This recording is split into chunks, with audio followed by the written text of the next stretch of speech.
Welcome back to the GDPR and Data Protection Diaries.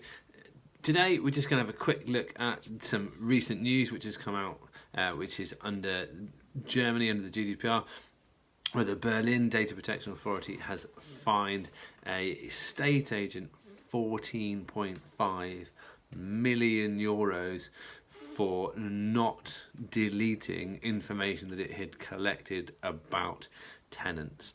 Now, the information that it collected was some personal information, some sensitive information, and some financial information as well. This is probably one of the biggest fines that we've seen to date. Obviously, there have been bigger ones coming through from BA and Marriott, but this is an actual fine. This isn't an intention to fine, so this is slightly different.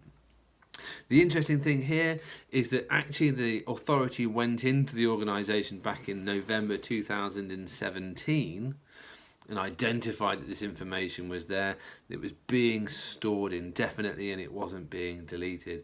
And when they went back in 2019, despite the organisation saying that they were going to fix it, they hadn't fixed it, and that's why the fine has been levelled.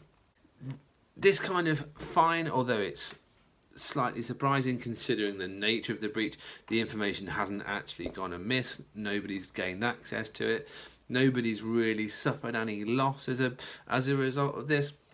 But it's not unusual for the German regulator to take a really dim view on incidents and breaches related to their data protection regulation and of course related to the GDPR. Very often, and it's very well known that the German regulator tends to be a bit more heavy-handed than most of the regulators in Europe, and you tend to see that a lot when they're negotiating with the EU Commission on guidance and guidance documents and what they want things like the electronic communications regulations to look like and how stringent they want those controls to be. Do I think that this is going to become a baseliner for other countries? Probably not. I think regulators tend to take their own views in each country and they don't tend to be dictated by other countries.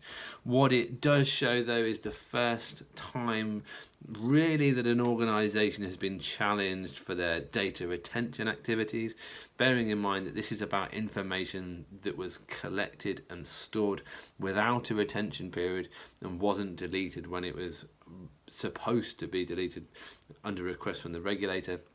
This information wasn't breached, nobody gained access to it, nobody from what we can understand so far has suffered any direct loss.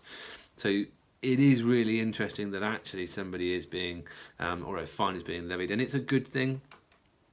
But as I say, do I think that it's going to create a wave of fines across the other countries? Probably not, but it should be a clear indicator to organisations that holding information, retaining information for longer than its intended purpose can cause you some significant problems.